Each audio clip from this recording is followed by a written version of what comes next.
guys, so today we're gonna draw some dragons because some of you have asked me for a while actually to draw dragons, and I kind of didn't wanna because to figure out the concept of a dragon is quite hard. But today I decided maybe to just draw cute little dragons, axolotl dragons, and that's what we will do today. Plus I will talk about colors because that's something that can be quite difficult as well.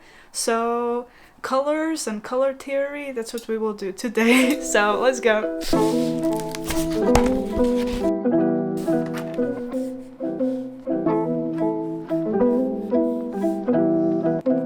Hey guys, voiceover Karo is here, and you might be thinking, wait a second, she isn't drawing axolotls, these are foxes. And yeah, you are correct, here are the axolotls. So I started out with the foxes, but I wasn't really feeling it. I don't know, I didn't like how they looked. But not to say that I hated them. I don't know how to explain it, but I really needed to switch to a different subject. I don't know if you've ever had this, but you're like drawing something and it's going okay, but I lose the fun while I'm drawing it. So I had to switch it out and do these axolotl dragons. And you know, these are just basically axolotls but with wings. I would love to do a full dragon video, but as I said, it's something that is a bit more complex since a lot can go in their designs, and I didn't want to focus on that today, but instead we will focus on colors. So I finally decided to tackle this topic.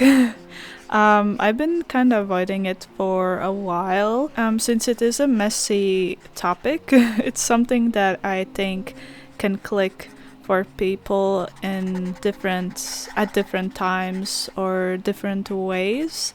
And I will be honest with you, color theory for me is very intuitive now, at least. So the theory part I won't be explaining, but you can always check out videos about it. I know there should be great videos that explain very well color theory, and probably would explain it better than if I would try to do that. So what I will do is share some tips that I use and that help in my art, and that might help you out too.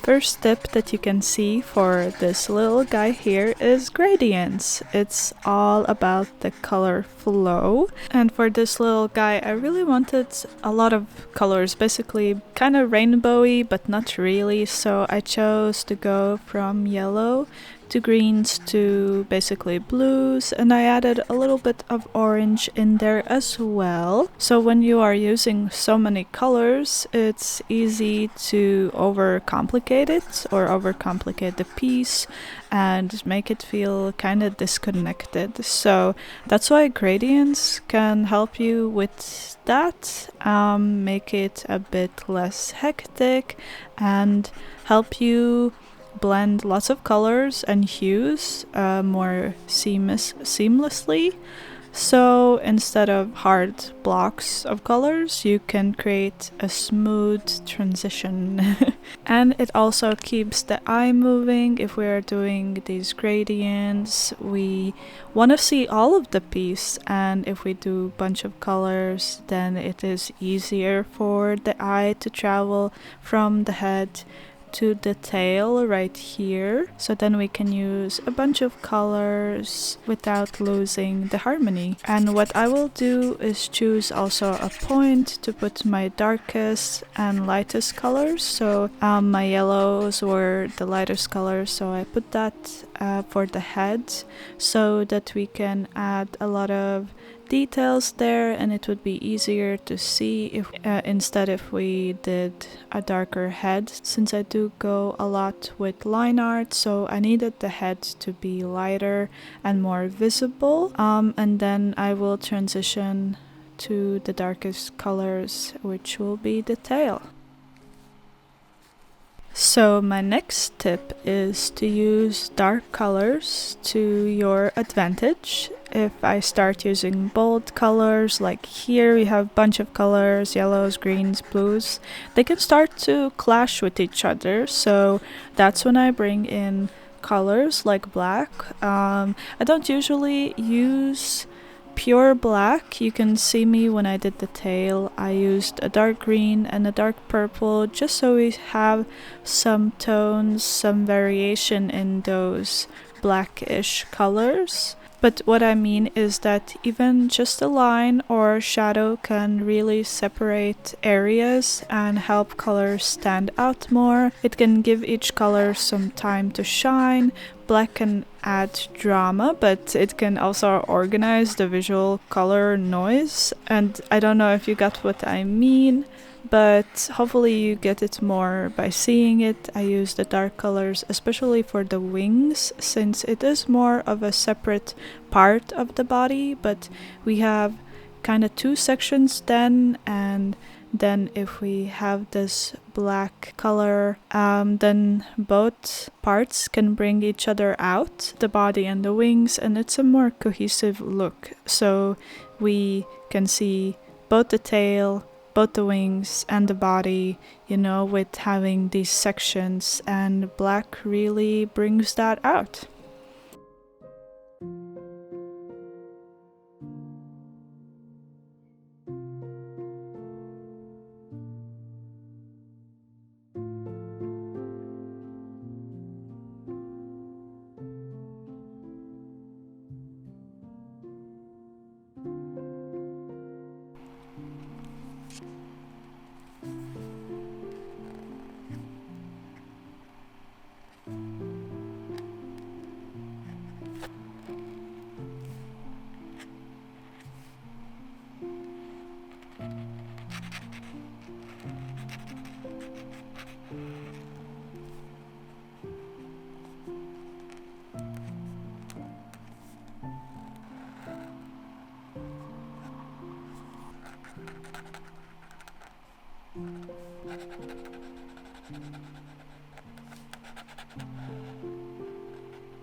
So a little tip that I also wanted to include in this video is that you should always think about your base as well. Here I am using alcohol markers, and these can take the graphic pencil quite well, so you have to be careful with the base.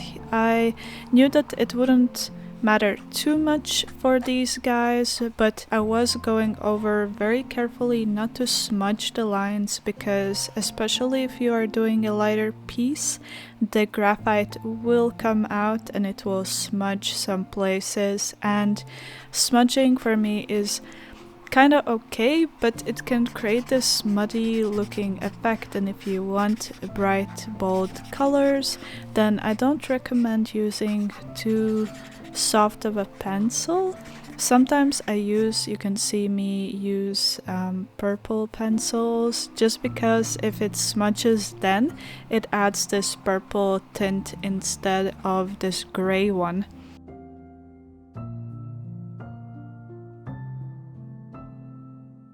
So we used black for separating colors, but what about white? I usually use white for my backgrounds, and maybe you're thinking I don't do backgrounds, and it's true, I don't personally do a lot of background drawings or paintings, but it doesn't mean I don't use this white background as a little helper for my pieces. I still keep it in mind.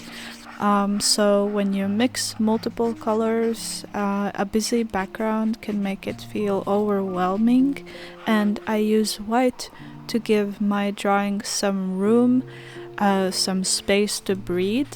so it makes the pieces feel calmer, and also white can bring out the subject that you are drawing, and there is also no place to hide for the piece, so use that white space to your advantage.